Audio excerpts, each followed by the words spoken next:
Welcome back to the Lift Free and Diet Hard podcast. I'm your host, Andrew Coates. Join me along with industry leaders and friends on a quest to get more people through the gym door and eating and living healthier. Join me where evidence meets empathy while rejecting fitness industry fads and extremism. Let's begin. Mark Carroll. Every once in a while, I get someone I consider to be an aspirational guest that I don't think is going to be easy to access. So big shout out to our good friend, Jack Hallows, for the extra connection here. He is an absolute beauty, and I've had him on a while ago. I've actually had a run of incredible Australian icons of the fitness industry, and you stand maybe forefront among them. World-renowned coach, educator. You've worked with champions, including your wife, Lauren Simpson, and you're recently a father, and I really enjoy your media. So it's an honor to have you. Thank you very much. It's a pleasure, and thank you for the kind words.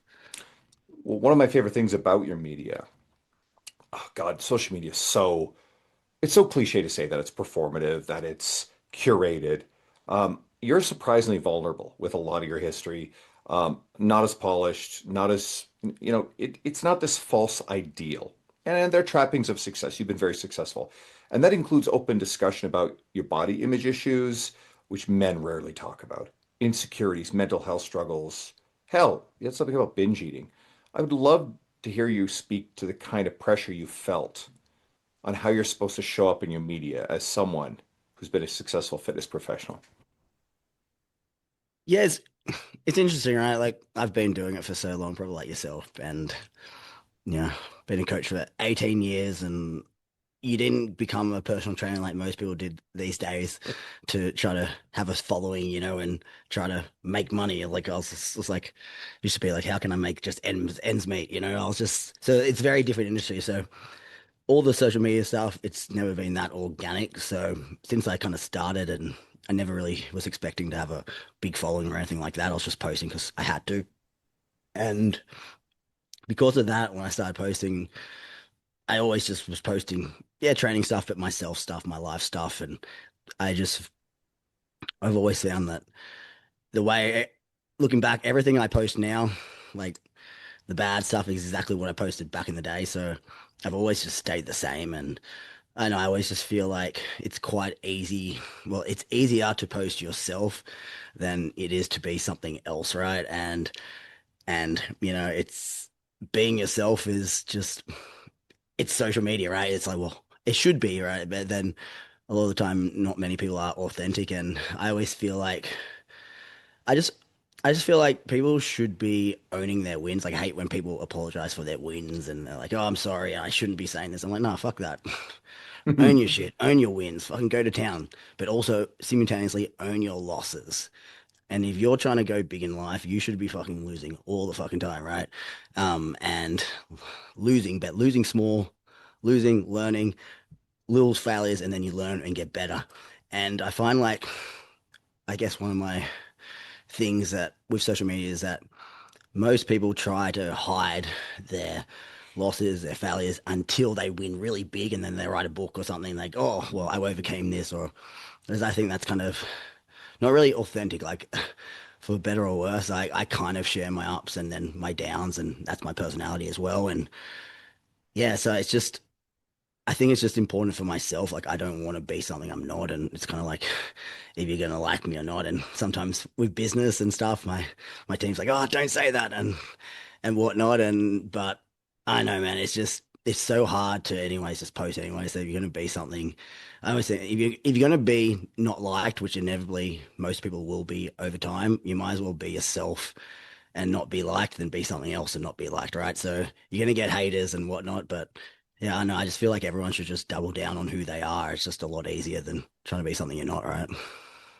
Have you ever felt like hiding or spent periods of time, and there's no shame in it, but hiding from, being, let's say, transparent, authentic, sharing the losses on social media in the moment? Not really in the way that like probably my own mental health stuff because I've had, it's been like my life since I was 15, 16. I went to hospital and stuff like that. And I've had to see psychiatrists and psychologists or whatever since my basically my whole life, right? And so it's just a a part of me. It's not a, when people go, oh, it's my whole entire personality, but it's still a part of me. So I feel, I share my animals, I share my relationship, I share, my investing, I share all that stuff, and I also share the down stuff. And I don't find it hard because probably because I've always read so much about, I loved reading people's lives and stuff, and you realize just how often great people in life don't always kill it and have downs and stuff like that. And I always thought that was really cool.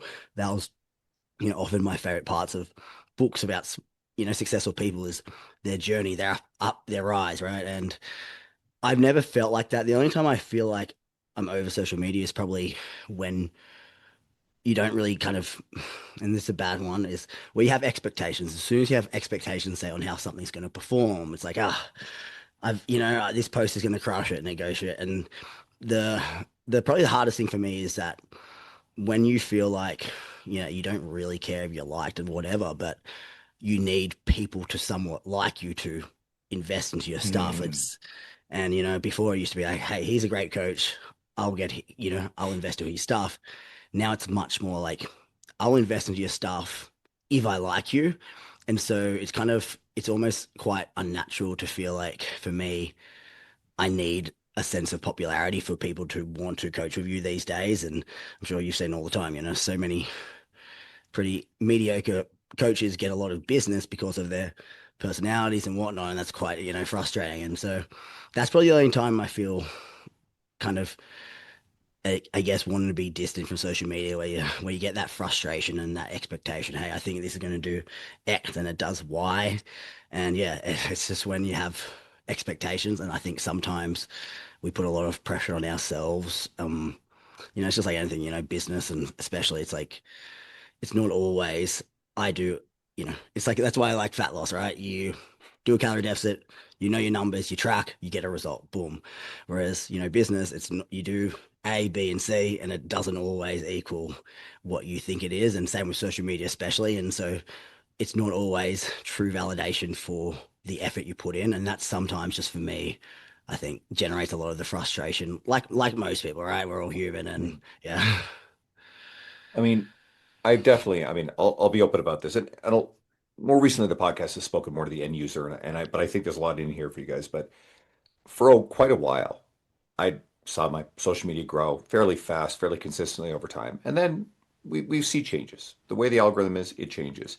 And part of that is, am I willing to roll with it? And again, I mentioned our friend Jack Hallows, who, I mean, you said on your own podcast recently, you will ask him questions. He was your client. And as he was a trainer, he got more serious, more serious. He did really well on social media. Now you consult with him on the social media side of stuff because he teaches it.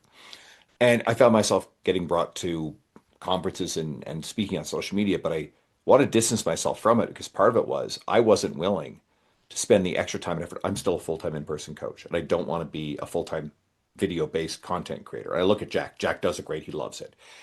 But I'd had to sort of step away from it a little bit. And I'm consistent, but I'm not as emotionally invested. And partly it was because it wasn't as rewarding to me in returns. But I watch and I see people who they get caught in the enragement trap. It's harder to get the engagement. They have to be more sensational. They do call outs. They're tearing each other up. That Stitch base video, I've not seen you ever do that stuff.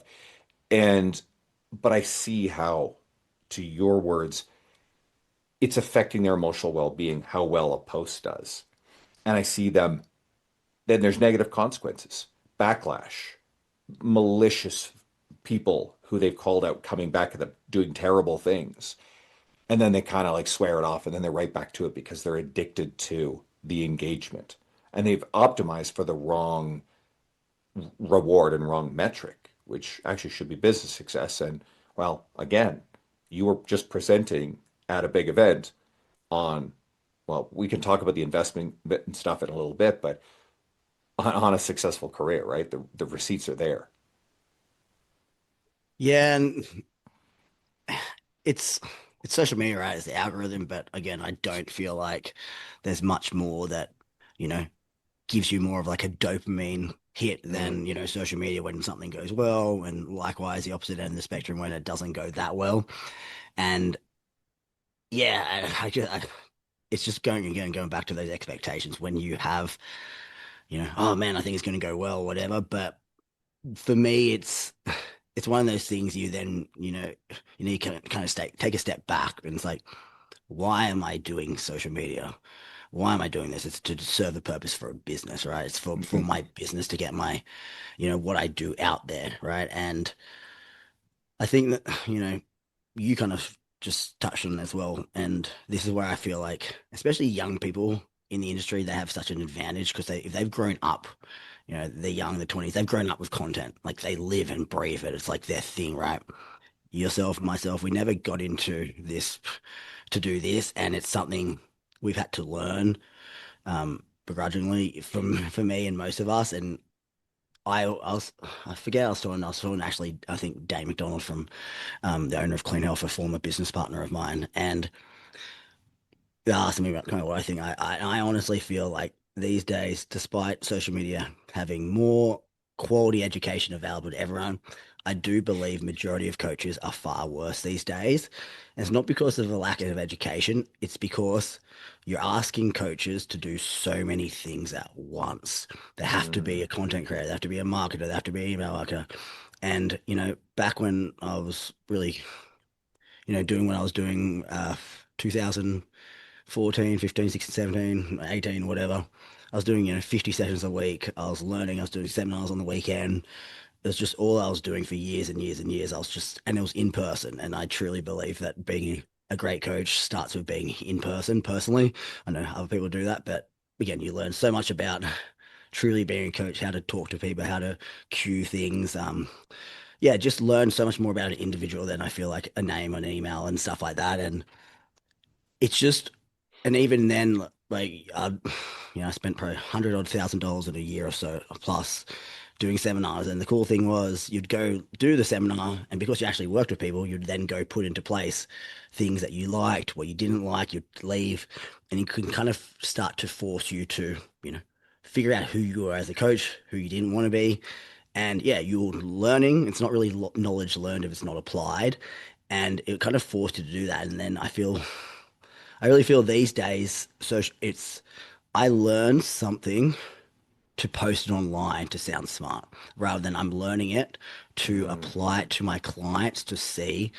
That's why again you see so many people get in arguments about, oh, this study. It's like, yes, but is there any anecdotal experience? Is what you're saying where you're saying X person's wrong, who's got 5 years of doing this, in person, and you're saying I saw this one study, which maybe not even, it's not a meta-analysis or anything like that, is saying everything you're saying is wrong, right? And, people have really got away from that, and because it's just, yeah, you're asking people to do so much, and for me, I'm technically, the CEO a multi-million dollar business, and I have teams, and I, a huge kind of investment fund, basically what I'm running, I've, uh, uh, you know, basically whole entire team around all my investing and stuff like that. And so I'm doing so much. And then I'm also still a coach and writing all the IP for everything I do. Then it's like, oh, fuck, I need a post, So as you said, like the last thing on my mind often is hooks and even content. It's like I often go to the gym. It's like, all right, we need to film content, and I'm not sure what it's like for you, but when I'm in meetings about all these different things around, actual running of a business and banks and stuff, and then you go to the gym, it's like, all right, think of a great video. It's like, wait, it's just, not, I've got more knowledge than ever, but it's kind of deeper down. It's not because you're not training people every single day, whereas back in the day, you got 4 sessions back to back, you client, hips are shooting straight up in a squat. So it's like, it's right there. I'm going to do a video on that. It was much more, I think, organic for Mm. kind of a good coach. Whereas now it's kind of like, all right, what's trending? What's that? So I feel like, just going around is that's the hard thing I think with fitness in general these days is that people are doing less of what makes you a good coach. They're Mm. doing less of actually in-person coaching. Everyone's online, and it makes sense why people do it from a financial reason and whatnot. But I also then think you have to do so much stuff outside. It's like most of these things people are doing, the traditional, marketing roles you would outsource for people for an agency back in the day, and emails, websites, people building their own websites, people are doing all this stuff.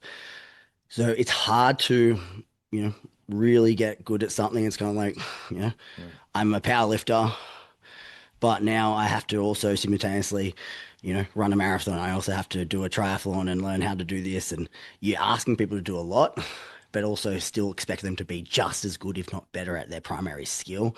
And that's kind of where I feel like the fitness industry is in a bit of a hard Mhm. position. A quick break from this episode to shout out RP Strength and the RP Hypertrophy app. I have a big confession. I've never used a coach before. I've always auto-regulated my training for decades.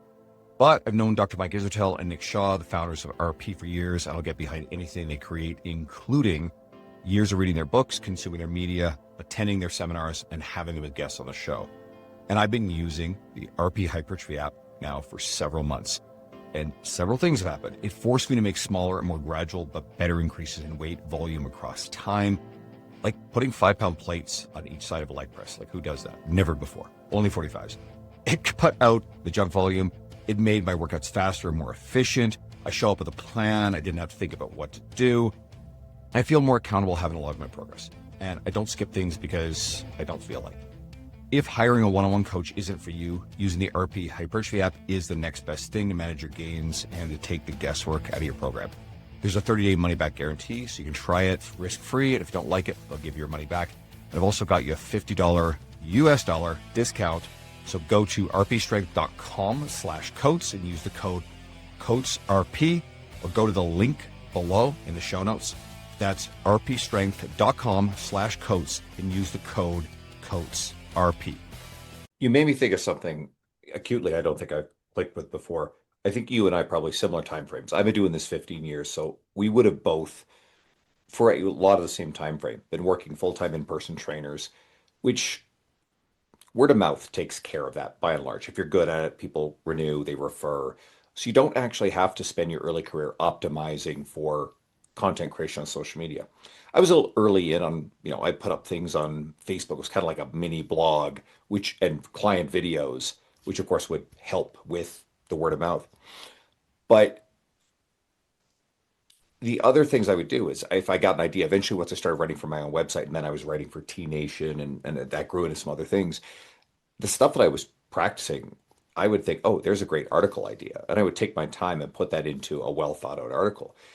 Now I'm seeing people who do the video based content. The caption is a mini article. I know that the cuts and edits and everything, the filming is very time consuming, the scripting. And it's probably the amount of time or close to it, I think, of a really good article. But you then have to somehow do that on a nearly daily basis, multi times a week. And I don't think you can optimize for being a full-time skilled learning in-person personal trainer or coach in general and optimize to be a full-time content creator, or I think it's very hard. You look at, say, a blog, right, versus a post. A post is kind of just knowing enough to kind of be tick, tick, tick, right? Whereas a blog, you actually have to, or actually have the ability to actually write, which majority of people don't, like, which is that, as skill as it is, and obviously through repetition, you get better and better and better at it, right? Writing, I've enjoyed writing, but yeah, the only time I got better at it was doing it over and over. But I did a post the other day, I don't know, getting a, yeah, getting more glutes out of a lunge. And as usual, I'd write my caption, and none of it fitted in at all into the amount of captions the word count. And I was like, kept cutting and cutting and cutting to get, I was like, this is absolutely nothing, right? So it just shows even there, like, you can't go too in depth, and you're almost punished for being in depth. And if you're not doing a cutscene, people lose traction as well. And focus on what you're doing. And so I feel like, with social media in general, it's taking, from an audience standpoint, short attention span, but I feel like that's then also simultaneously made coaches not need as deeper level of knowledge. And for myself, I know you said talking about blogs, where I really felt like I just exploded in confidence and knowledge was back in 2017 when I was at Ultimate Performance. I was the head coach there at Ultimate Performance, and I had to run weekly education for all the coaches, and who are all great coaches. And yeah, I was just like, what do I know? And then it made me go, cool, I want to be prepared. And the place like Ultimate Performance, you need to be elite at what you do and bring value. And so it forced me to keep learning and learning and going, in deeper and deeper and deeper, right? To always do weekly education at depth for 90 minutes, right? And then I got hired to back to Clean Health and was the global head of education. And I had to run 5, 6, 7 day seminars at different cities all around the world. And you're teaching for 6 days on 37 different things. It forces you to again learn and learn and learn and learn and keep leveling up. And as cliche as it sounds, like if you want to learn something, teach it, and you teach Mm. it, and you go, oh, cool, actually that doesn't make sense. And you kind of testing what and getting it out there to people. And again, you have to have a depth of knowledge to then be able to cover such vast levels of areas across the fitness industry and nutrition, but then also be able to what most people avoid doing, and I always laugh at this, is actually have people ask you questions on the spot. It's one thing being like, oh, here's my caption on social media. But then if you just know if someone got asked a question about it, they're like, oh. Whereas, you do this too. I've done seminars with, I think, 100 students at a time in different places around the world. There's going to be questions and they're going to be testing you. So you have to know stuff. And yeah, so that's for me was a standpoint of leveling up and forcing you, like truly, truly forcing you to level up. And yeah, there's nothing like being put on the spot on your knowledge. And again, you can hide behind a lot of that on social media these days and hide behind a, PMID or whatever, and here, well, this said that, and this person appealed to authority said this. There's a lot of that, and yeah, and so I feel like a lot of people are scared to have their own opinions and ideas, and yeah, and get tested. So you can always hide behind that, and that could be a good thing for some people, but I feel like you need to put yourself in the fire and to kind of level up as well. And yeah, you learn a lot about yourself that way. There's nothing as unforgiving as being on stage. So you put up a post recently. This is a little bit of a detour. Quote, I can't tell you how nice it feels to no longer be embarrassed to be in photos with your partner with your shirt off. The last 5 years, I've avoided photos as much as I could. And you were very open about dealing with the depression during the lockdowns and having not trained for 9 months. Talk to me about how deeply this affected you. And on both sides. I mean, there's the before where it was hard, and now being able to, because again, if someone goes right to your media, you look jacked, delts are popping, you're lean, you've been doing some photo shoots. I know you work really hard at that stuff. Yeah, it's an interesting one. Like for me, I fell off really, really badly. But it's one of those things, right? People now, they see you get in shape and like, oh, you look like X, you know, last few years, but they don't realize like for me in high school, I was the guy, I was 60, 70 kilos in high school. I could bench, 100 plus kilos I was like 15, 16. Like I was a rugby player and like I wanted to play for Australian rugby. And that's what I did. I just loved the gym. And I think, now testing for like after school, like the our next level up after school, I had I think the fastest 40 and then the biggest bench and then the beep test, the number one, and then like I think the highest pull up, right? So like it was what I did, right? I just lived for it and it was it was just my life, right? And then obviously for 10, 12 years, I was in great shape and everyone kind of knew me as that. And yeah, and then COVID happened and I fell off and I got super, super depressed in Australia and we had those crazy lockdowns and it was kind of it was a point in my life. It's funny because my business was just blowing up. I was making more money each month than what I made the previous 12 years of my career every single month. But then I couldn't leave anywhere and I was the most unhappy I'd ever been in my life, right? And so it was kind of this weird place. It's like you should be getting all this feeling great, but for me, it's like I just couldn't train and I just lost that sense and that validation for me just went and that identity. And initially it was a sense of all right, I'll get it back. I'll get it back. I'm going to do this crazy transformation eventually. And then it, sorry, it, it just didn't start to come back. And then, I kept falling off and falling off and falling off. And, for me, before that, full transparency, I obviously, ran things and stuff like that. And, I was, not crazy bodybuilder stuff, but enough to Mm. obviously look decent. And then I went off stuff, and I basically went off stuff for 3 years. Mm. And after 3 years, my test was, I think, six. After 3 years of trying to be like, cool, because and so I just had nothing. And so that, only contributes when you have Mm. basically the testosterone of like a 70-year-old person, which doesn't help things, right? And yeah, it was one of those things, man. Is like, it was weird because I was doing so well in my business, better than I'd ever imagine, and that kind of almost gave me a bubble to hide behind. It's like, well, I don't need my my body, and it was almost like well, I've been jacked and looked shredded, and it never did that much for my business, and now I look the worst I ever done, and I'm just killing it, right? Mm. And it almost lost that sense of and I was dating, the woman of my dreams who, so it was quite this weird thing that growing up, you always thought I had to look this certain way. And all of a sudden, I was getting everything I wanted in my life without looking that way. And it was this quite a weird thing. It was like, wait, I don't need to look this way. And that was also damaging because it kind of allowed you to almost justify how much you fell off and not give you a really powerful, like, let's get back to it. It wasn't painful enough where I was at, even though it was painful.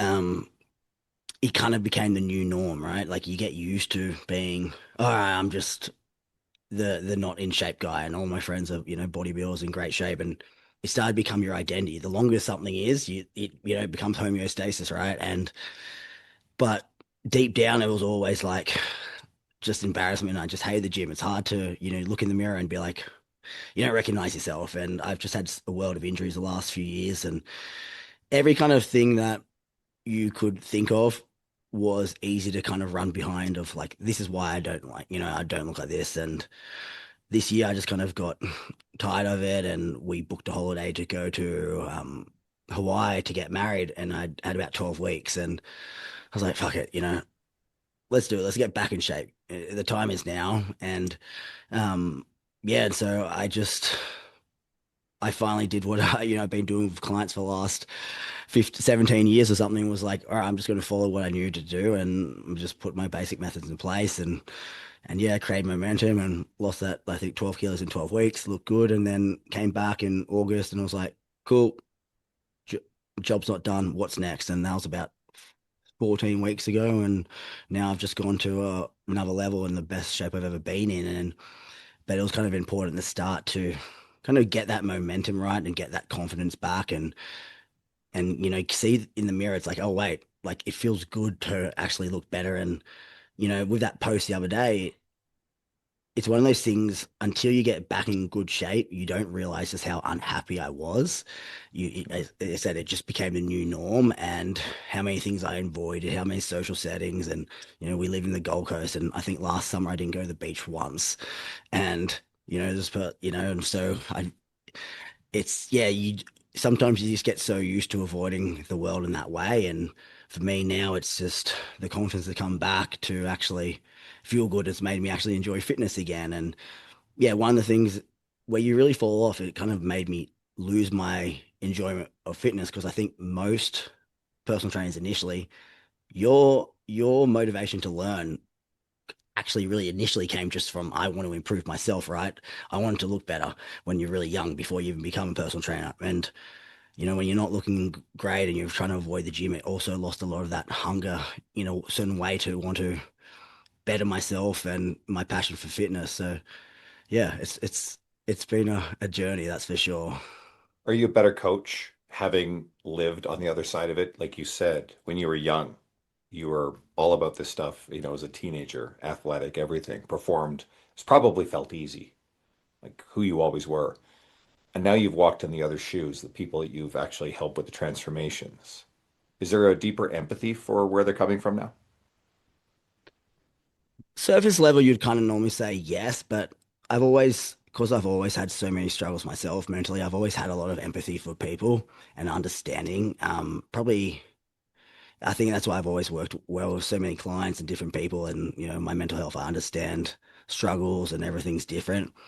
But yeah, I think more than anything, I would say from a coaching standpoint, I probably understand more than ever now why, when you're younger, it's like just lose weight. It's easy. Like it's just you understand why people know what they need to do, know what they do, well, what they should be doing, all the actions, but they don't do it. And I'm 37 now and have a daughter and married and whatnot. And it's funny because two things come to mind is that last few years, you know, I it was I didn't have much of a why. But the like this year though I've done incredible things and the why is the same. It's just almost like when you're mentally ready to go, and sometimes you're just not mentally ready to go. It's like again, you have all the knowledge in the world to put it in place, which I did obviously, but if you're not mentally head in the game, then it's really hard to push yourself. And because I was in such a bad place mentally for so long, you know, it was almost like, doing hard things, which is normally a great thing to get better. At the time, doing hard things was just another thing to kind of break my low self-esteem. And yeah, so it's kind of taught me a lot about understanding that it can be such a mental game of being prepared. It's not necessarily like there's no great perfect time, right? From a work standpoint, I've been as many issues as I can with work and stress. It was more the right time is more so just mentally when you're, ready. And for me, it was just, all right, the pain is, I've really identified that, that it was not just getting out of pain, but it was finally starting to realize that seeking pleasure, like I wanted to actually look great. I wanted to go to the beach with my daughter in Hawaii. I didn't want to be embarrassed. I didn't want to, feel shit about my self-esteem and avoid things and ruin the holiday and stuff like that. And so that was probably where it went from initially. I was like, oh, I need to get out of pain. Whereas now this year was actually, you know what? Let's seek out pleasure. Like this is a positive for me. I don't have to do it, but I want to do it for me and my family and whatnot. So I think that's kind of reframing it and to like, yeah, it's not life or death. I don't have to, but for all the positives, let's look at all those positives. And I think that's where when it gets hard, if you have a positive mindset towards these things, you embrace the hard instead of being like, oh, it's the end of the world's against me and stuff like that. Was there anything specific that helped you? Because we're talking about inertia, right? You were in a really dark place and you didn't have the mental capacity at that time. Something must have changed. Was it a thought? Was it experience? What made you, or what allowed you to shift back into this mode? Probably multifaceted, but I'd say the last year or two has been really hard in business. So a lot of the that sense of the highs that you get from business had kind of been taken away since of some people stealing my new business and it's costing me tremendous amounts of money the last couple of year or so. And so when that's I was able to probably stop hiding behind the business success where it's like, oh, cool, you're killing it. So you can hide behind all the dopamine hits from that. And now that that had kind of leveled off, I had to find something to feel like I was getting somewhere in life. And when you're in legal battles, when you're building new tech and whatnot, it's not a sense of, man, I'm going, moving to A to B. You don't feel like you're making progress. I felt, in the stance of in the realm of business, very stuck in the mud, right? And I'm all about always trying to find momentum, find wins where you can. And I think that's what kind of really also motivated me. It's like, all right, now that this part of life is not going as well, where can I go well? And what do I have control over? In the last year or so, a lot of times in legal things and business, you don't have control over, other people's shitty actions and whatnot, even algorithms, but I do have control over, what I do with my nutrition, what I do with my training. And I think sometimes you forget that, especially when you're falling off for a long period. So I think that motivated me to really kind of get back on track and using, I've used going to Hawaii to get married. Hawaii's my favorite place, and I've been there like 20 times. So I used to go there feeling great, so I wanted to do that again. Then after, went to Bali about 6, 7 weeks after, so I had another thing I wanted to feel good for, and I just recently did a shoot. So I kept setting new things to strive for. A lot of people kind of hit a goal and they're like, "Oh, job's done," and yeah, I feel like as my confidence boosted. And like anything, success is contagious, right? So you're doing well and you want more and more and more. So I just kind of doubled down on that. But yeah, man, it's just finding ways to win when a lot of the other areas of life aren't. So it's just, yeah, life's about balance, right? Lives in the Gold Coast, fucks off to Hawaii and Bali, and I'm here. And so you're Australian, you'll actually know Celsius. So I think it's going to be nearly -40 tonight. We've got a bit of a cold snap in northern Canada. So I know the Americans and their Fahrenheit eagles per square foot, they have no fucking clue what that means. But Cold. yeah, and no, it sounds like a dream, but I really appreciate the depth of, hey, it's not always as easy as it might look on the surface, right? Let's go in another direction with this. So here's another quote, and I think this will be a little more tactical. Strategic investment works for any goal, whether personal financial goals, business goals, or all around health and fitness goals. Could you define the way you approach strategic investment as a practice for the person? And let's look at it through the lens of maybe we can go broadly, certainly fitness related, and we can extrapolate the principles out to the other things. Yeah, so strategic investment is basically understanding that, we all have resources, time, energy, some financial, but it's not always about, capital. It can be a variety of things, right? Even just your effort, your focus. And investment obviously is, hey, I'm going to do something that's sometimes hard or, do something that costs me, financial, what I've earned financially to put into something to hopefully then get back something greater in a period of time, right? And so a lot of the times, again, with investment or if let's just use, for example, a course, right? For simplicity. A lot of times coaches go, cool, I want to be a better coach. And they just do any and every course. But you just doing 10 different courses, but you want to be good at this one area, those 7 or 8, 9 other courses probably didn't make a lot of sense to actually moving the needle in your life. And one of the big things when I did my talk the other day in the fitness conference was really explaining that again, a goal is not a strategy. And this is quite important that we always talk about setting goals. It's like, cool, let's set a goal. Let's set a goal. And I'm really big on the goals. I always say, like, all right, let's set a goal. When and how much? Like, so when do you want to achieve that goal by? And like, how much do you want to achieve? Or what do you want to achieve? Like, let's really, really identify what we want to achieve, but also when we want to do it, right? But then a lot of times, in fat loss, for example, naturally you go, all right, cool, let's create a calorie deficit. Let's use your training program.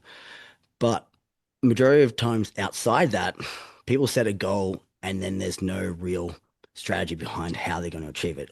It's like, cool, I want to be the best coach there is. Then what? Nothing, right? It's just like it's not very strategic, and everything I do, it's for a purpose. Every aspect, And for example, back in what 2015 or something, when I went to Clean Health, I told them I wanted to be the best coach in the world, so you should hire me. And what I did there to, try to get better was, I left a job where I was, making really good money at a small, nothing gym, getting cash, 3K or something cash a week. Back in the day, that was like it was million zillion dollars to me back then. And I went to Clean Health, which was way further away. I had to stay in the city, in the middle of the city for 12-hour days. And I went there and made about 45K. I went from about 150K cash to about 45K, actual taxable income Mm. and, 12-hour days. So I went there, right? But the strategy was that the goal was to be the best coach. And this first strategy was I want to be around people who are better than me. I want to be around a workplace where people want to invest into themselves. I want to be surrounded by great people. And then my thing was I want to be great at programming. So then I went and did, internships. I went to Germany with Wolfgang Unsold. I went to America to do internships with Stefan Kazol. I did stuff with Charles Pollock and I did stuff with Dane McDonald back when he was, really big in that. So I went really all in on program design and stuff like that. I didn't go, I'm going to do, pregnancy, I'm going to do this and that to kind of sound smart. I just said, what to me is, again, being the best coach. Because again, that something like that, you need to quantify what that means. And a lot of people go, oh, cool, I want to be the best coach. But what does that mean? And for me, that was be able to get the best results possible with clients and be kind of like the go-to person for programs in Australia. So strategic investing is about knowing kind of where you want to go, right? Having a goal, but then also creating basically a roadmap of what you need to do. And the thing with strategy is that strategy is as much about knowing what you need to do, but also what you don't want to be doing, what takes you away from getting to your goal. So again, a lot of the times coaches try to do so many different things to be better, but a lot of the, 70, 80% of those things are not needed and they're probably taking away from time spent in that very thing to get better. It's like in business, I want to, let's say your weak link is marketing or whatever, getting leads. You trying to spend all this time doing all these other stuff, sure, that probably would help over time, but it's probably not going to move the needle as quickly as possible. So again, strategic investing, it really comes back to though first clarity, and that's the big thing is that people make decisions. They go, all right, I have a goal, but it's like, is that really your goal? Why is this your goal? Let's be really specific what that goal is. Let's be specific on, as specific as we can in what that goal looks like. Because once you start to really understand that, and sometimes it takes time, it's learning. And say before I got into kind of investing game, I spent 2 years reading hundreds of books, right? So my strategy was first clarity. So I spent years and years and years learning before I spent any money. And then I identified through that knowledge, I was able to identify the goal and then create the strategy to do that. And yeah, I feel like a lot of the times, again, people feel like they're trying, right? And it's great. They're putting effort in, but so much of the time they're putting effort into things that don't really matter or not enough effort into, things that would really move the needle and just be able to double down. And again, it's like weight loss, for example. It's like, yeah, I want to lose weight. Cool. They lose weight and they go, I'm not happy. It's like, well, how much weight did you want to lose? Or when did you want to lose it by? And a lot of the times people don't quite know. So it's hard to actually measure what's working. It's hard to measure what's successful because they're not often really specific to feel like, you know what, I accomplished that. I hit that goal. I feel good because they're often very vague in what they want to achieve. So being vague in what you want to achieve then also means that you often don't feel like a sense of, closing that loop. I've achieved something. I built my confidence. I've got my self-esteem, knowing that I can do hard things, I can do good things. But yeah, if you're not that specific in what you want, it then means you often just you're doing good things, but it's hard to actually get that. Hey, I finished that level. Now let's level up to the next. Within all that, I'm confident Sorry, that was a that ramble. no, listen, I'm happy to set you loose. I'm here to make you look and sound great, right? I am confident that people pile up the things you describe, a lot of different things, to feel productive, to emotionally soothe this discomfort that we have with being idle. But also, if you productively procrastinate, emotionally soothe that urge by doing a lot of different things, but you don't necessarily apply it. Because one of the things that was in your post was taking massive action on it. I also think that it blunts the outcome. And within that, it blunts the expectation. With you leveling up your skills and what you've done in your career, with that comes expectation and pressure. And I suspect on some level, people want to feel busy. They want to feel like they're doing things, but they're uncomfortable with the idea of taking on that level of pressure. I think, yeah, like I mean, you should feel pressure in some regards, like because if you got high standards, you're trying to do good things, like welcome to the world of like trying to level up, and you're trying to also you have big goals. That also means that inevitably you're going to be finding lots of dead ends and learning quickly and yeah, feeling a sense of pain when it doesn't work out, especially when you're trying. But again, I just go back to there's pressure of this is really hard. Like again, you're dieting. It's really hard, but I'm losing weight each week. I'm just really hungry. There's like that. That's it's suffering because you're on your way. This is what hard feels like. You're doing. It sucks, but this is what you signed up for. But then there's also that sense of pain and discomfort of I don't know what to do, and it sucks. It hurts. It hurts. It's just like hurts. Making progress, but it hurts in that you don't actually get anywhere. You're not even actually learning anything, and that's why again it's identifying this kind of two di bits of pain, and it's like there's pain of progress, leveling up, but there's also pain of inaction, and inaction pain doesn't actually teach you anything. You're just waiting and waiting, and you just actually breaks you down, whereas the pain from action probably actually makes you stronger. It makes you overcome things. It's actual positive discomfort. So, people always talk about stress, and training's a positive stress. There's stresses, and there's pain, there's suffering, but there's things that make you come out better, and there's also then that pain and suffering of inaction. And yeah, it's if you actually know why you're actually suffering, or why it's hard, and it's for purpose.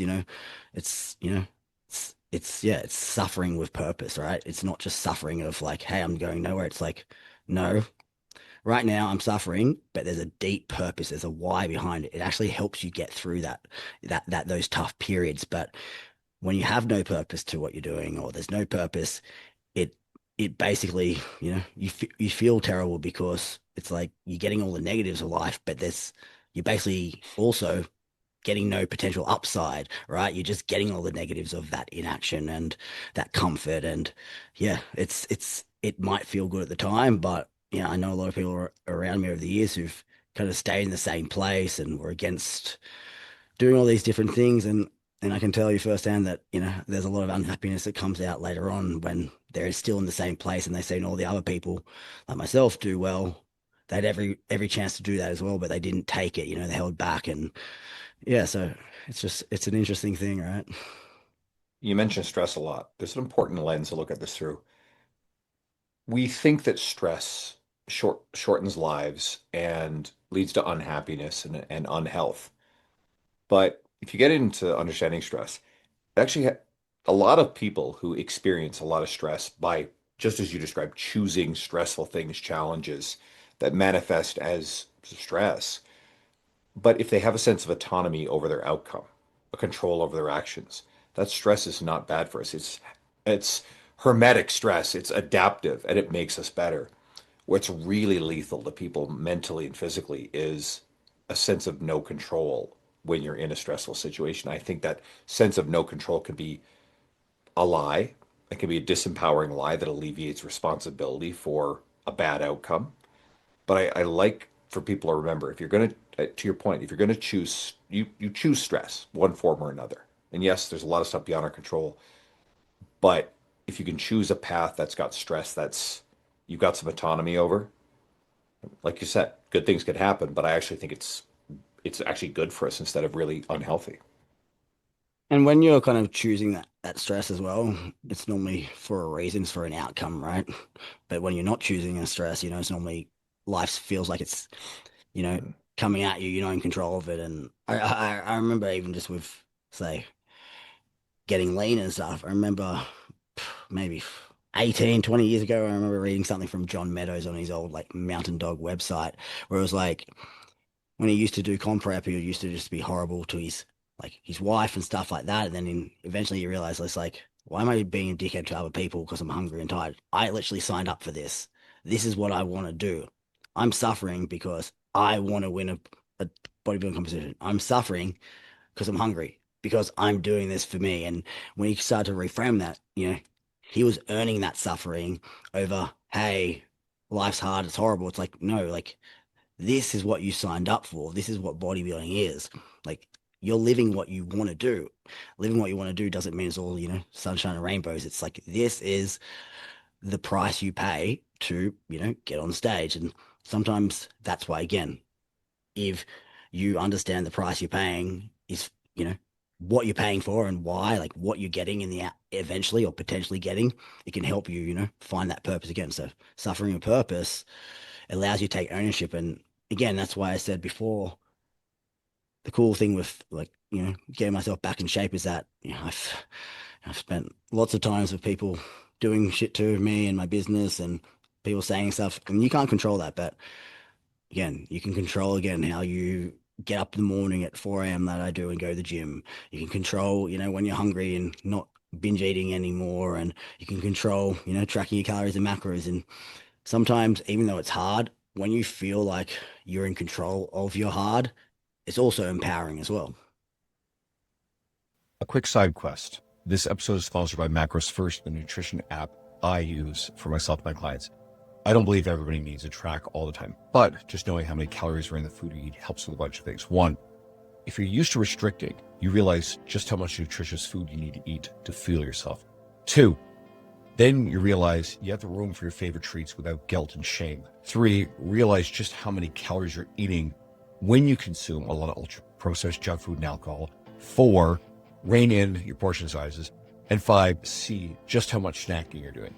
Your baseline nutrition will improve. My favorite features are the free barcode scanner. The app is easy to use, and you can build and save meals for faster logging. You can also get an extended free trial of the premium version for 14 days and check out a bunch of the cool added features, like check your nutrition trends over time. You can chart your patterns and averages instead of seeing your days in isolation. To get your free premium trial, download Macros First, and during setup, you'll be asked, how did you hear about us? Type in the code, Andrew. Let's finish up with you, as you alluded to. You recently presented at a big clean health event in Australia, and your presentation was on investing. So I feel like I don't know what the technical disclaimer is, but anytime I hear Morgan Housel talk on his podcast, there's always this disclaimer, this is not financial advice, like, legalities or whatever. So, all right, guys, just take that, but within all that, you've seen profound success with your approach to investing. Are there pillars, principles, things that you want everybody to understand? Because being in a better financial situation would benefit everybody. And again, this is definitely off course of what we usually talk about on this podcast, but I think there's something good here. So anything that people can take, starting point, principles, and that can help them. Yeah, I mean, starting point for me, like, all right, so I obviously have a lot of different things, investments, and I built a 50 odd $1 million portfolio of investments and 30 odd properties and whatnot in Sydney, Gold Coast, Brisbane, some of the most inexpensive markets in the world. So I've done that and I've grown it and so that's done well. Where it's last year I made substantially more from my assets in growth, you know 8 figures over my business. So yeah, it's not small things I've kind of done. So I do kind of know a bit and have been fortunate with that. So I do feel somewhat like I can give some advice, but a lot of the times the advice though is people come to me and they go, Mark, I want to buy a house. What should I buy? And like anything, it's I always relay it back to the gym. It's like someone in the who has no knowledge about training and nutrition, and it's like, hey Mark, like what rep range should I do for my squats, or how much weight should I squat today? It's like, but you're not going to the gym, you don't have that. So it's a lot of it comes back to actually what people don't like to do is it's starting from the bottom. And as I said, it's clarity. So in my kind of to strategic investing, advice, it's always first clarity before goal setting, and then before, the actual strategic part of action. Like clarity is everything. If you don't know what you're trying to achieve, it's hard to set goals. And if you don't know what even, you get out from all these outcomes. So first part is really just learning, and knowledge is power. It's literally will help you so much make better decisions. And it's funny, like when it comes to investing, people are like, Mark, what house should I buy? I've got 150K in savings. And like literally tell me like, what should I buy? But then you tell them to buy $100 program. Like, oh, I don't know if I should do that. It's like people are often very willing to invest gigantic amounts of money into things they have no idea about. but then, a tiny, tiny, tiny percentage of that, into their own health and fitness. But yeah, that's another thing. But yeah, I'll say that. And man, it's like, you know, these days, again, the rise of crypto and stuff like that, it's made investing seem really easy. Mhm. And you get rich quick. And the people I've always been in, learnt from in the reading space is people like Warren Buffett. And Warren Buffett became, you know, I think he's worth 150, 100 billion, 150 billion, and he started investing almost straight after school. And I don't think he became a billionaire till like his late 50s or 60s, and then it compounds. And it's like anything, like things compound, and it's about doing little things well at the start. And for me, I was very fortunate to have a business that did really, really well, and I had a lot of capital to be able to allocate. But sometimes as well, when you have a lot, you can also not make very smart decisions. And for me, because I didn't come from money or anything like that, I always I've always been very conservative. And, I've grown up loving, say, American sport. And you always hear these guys, I made $100 million in 5 years and now I'm broke after 2 years after. And it's just like, Mhm. motherfucker, like literally my parents used to make like 50K a year and like, they've got the, like, so for us, it's like, to me, it's just madness. And once you start learning about investing, you realize the power of money and how much, the best thing people could do is look at like a compound interest calculator and you go, cool, put, if you put $200,000 in it up front and go, let's see what it is in 25 years time at like a 10% rate of growth, or you put that same $200,000 in and put, $10,000 in every year for 25 years. At the end, you both put, to say 200,000 or whatever in, but the person who put way more, the lump sum at the start, you're talking millions of dollars in difference at the end, right? Because you've had a bigger, basically, snowball, as Warren Buffett likes to call, like to grow and grow and grow. And so once you start to understand that, that's why for me, like I literally invest like 90% of everything I made into assets because I understood the power of that.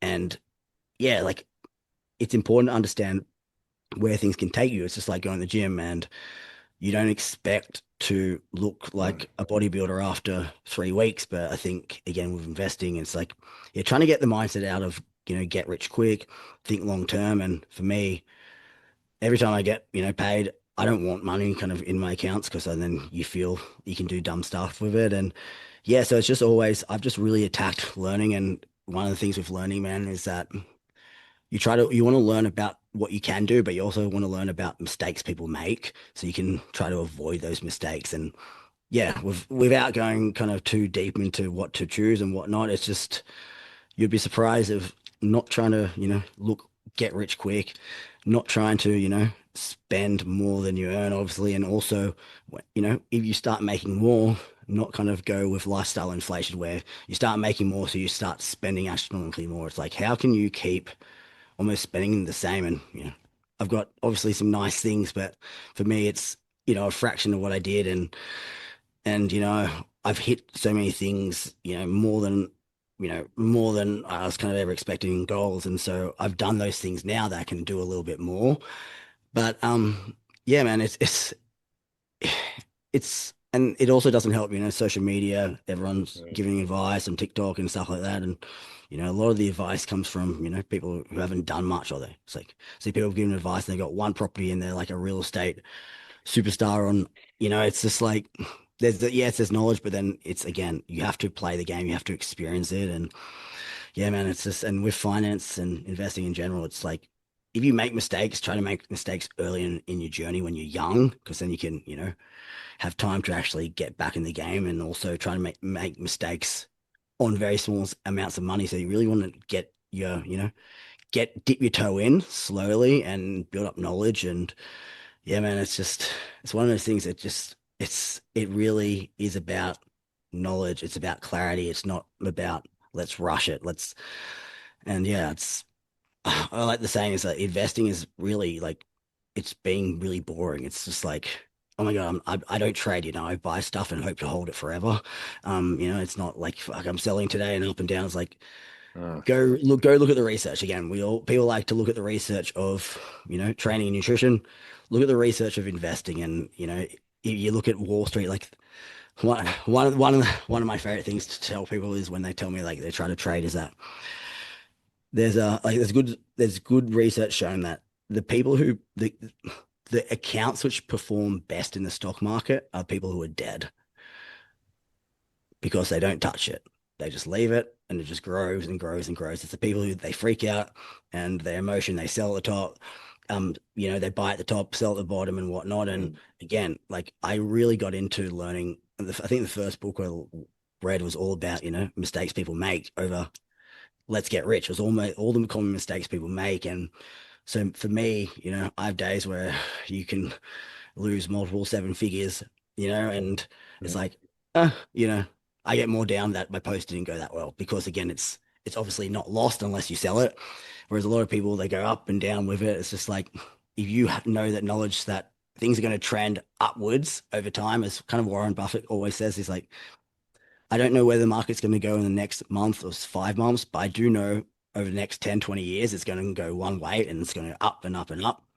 And that also allows you to make, smart decisions. And yeah, it's just doing basics well over and over. Keep buying things that are working and not getting FOMO and seeing other people get rich quick. It's like, well, good luck for them. But chances are if someone got, picked something and it went to the moon, you've missed that.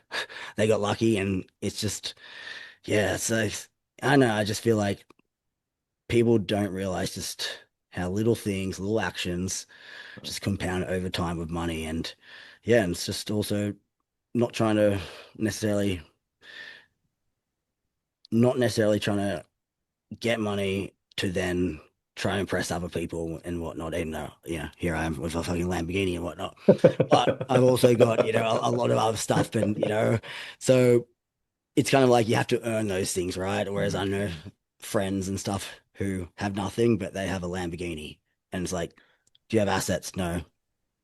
Is your, and their Lamborghini is literally more than they made that year. But, and that's the funny thing, right? We were talking about the cars, I think, before we even got on. It's like the funny thing with these cars is that people don't realize that, like, especially in places like America, you can like get 15-year loans on this fucking shit, like just because you have a $400,000 car doesn't mean you make good money. It means that you somehow got, interest payments, so don't, yeah. So for me, I was at my call or the seminar, I was kind of said that if you wanted to see me stand with something to impress people, it's not my car. It's this boring looking building over there that looks like nothing. That is actual real wealth, right? It's not that depreciating asset. It's that boring building that is slowly going up over time and giving me, cash flow and back like that.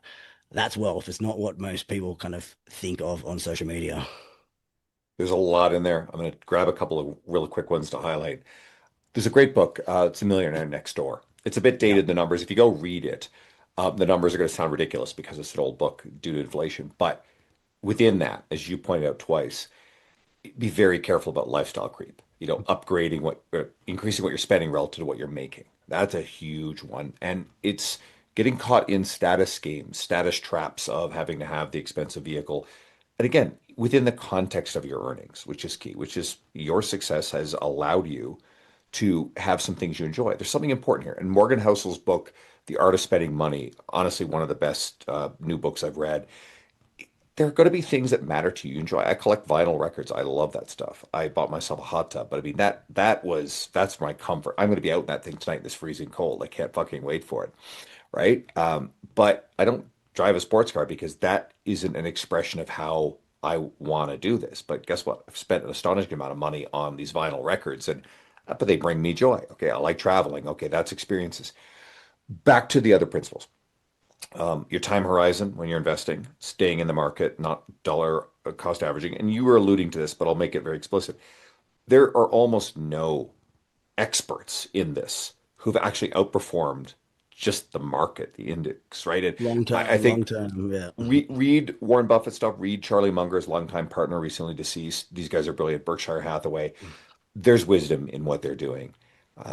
But yeah, if you think you're going to get rich, day trading stocks. There's very, very few people who actually have been successful with it. That's a trap.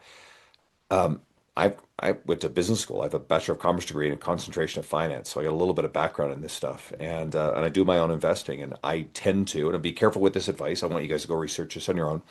But I invest in low expense ratio index funds, and I just invest. And you said something too. When stock prices go down or whatever asset goes down, that means that they're cheaper. There's a bargain there. And so if you are thoughtful and consistent with your investments, well, you're when the market goes down, you're actually able to get them at a bit of a discount, right? In theory anyway. So I would say Yeah, really go learn more about this. the stock market, they say, is like the only place in the world where people get angry that there's something goes on sale that they really wanted. So Right. what? It's a Black Friday sale. It's 60% off this thing that I think is going to be 50x in 20 years time. You want to be like, amazing. Let's get more of it, and yeah, it's just that understanding of like, again, my last point that I would say is that just on that is like also investing what you don't need right now is really important. Like if you're trying to buy a house and you put say 100K into the market and you need 100K in 3 months for a house deposit and the market drops 30%. So it's understanding like, okay, put this money into something, let it go up, and I'm just gonna, let it do its thing. And again, like yeah, I think it was actually called this, but it's pay yourself first. That one of those Yep. sayings around that is like cool. Identify. It's easy, obviously, you're on a salary, but for me, it's always like I used to be like, what is my goal this month to put in to X, Y, and Z, and I'd always do that first, and what was left over, I'd normally just save or put into it, anyways. But yeah, having a bit of a budget around that of like what you're trying to do and get used to that. And even if you can just put it straight in before you start spending it, whereas people do the other way around. And it just teaches you, improved habits around your finances. And yeah, no, I just really just double down on just like being a great coach is finance. Like a lot of people do incredibly well in investing, especially things like property. In Australia, like property is such a great thing to do just because of we've got this country where everyone lives in about 3% of the land in Australia and everyone wants to live in this tiny little cities. And we have a government that doesn't like to build much, but also likes to bring lots and lots of people in. So without building more houses. And we have a banking system that's favorable. Whereas, so I invest in that, but I see people, Americans being like, oh, properties, shit. It's like, well, that's your market. It depends where you're at. It's like our market, in terms of stocks and stuff like that. We don't have, the great growth stocks. We have a much more, dividend focused kind of stock. So it's also knowing your market. So when you take advice from people, even when I was reading books and stuff like that, tax is different, markets are different, economies are different. Different governments change and changed, the legislation. All these things matter. So it's again understanding this stuff, and this is why again just learning to understand stuff before you go spend money is just anything. Sorry, it's everything. So yeah, it's just being boring and yeah, learn, and just keep learning. I'll give one final example to your point. I follow an account, I think his name is Jimmy Chong. He's a Canadian and he's really blunt, like he's smart, but he constantly points out that Ontario, one of the provinces here in Canada, is not landlord friendly. Its rules about, getting out tenants or interest rate, raising rents. Now, people are going to have different ideological belief systems around that, but ultimately, to your point, you actually have to know the government rules around different sort of things. Everybody can follow you at Coach Mark Carroll. And I know you guys just launched a new app, VRTO app, right? Yeah, Verto.app, I believe.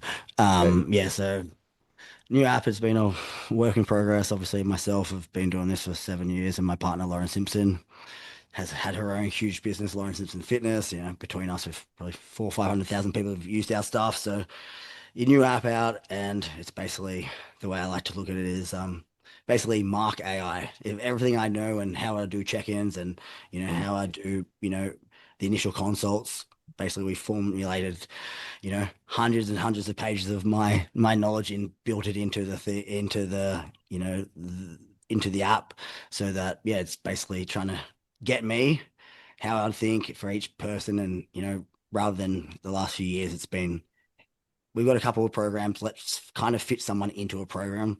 Whereas now the new app will have a whole lot of programs. So it's more about fitting, matching, the program for the specific individual, which I quite like. And obviously it's a big process and a timely process. But yeah, so hopefully I think end of the year and start of new year, hopefully we'll finally launch it after a couple of years. So yeah, exciting Mhm. times.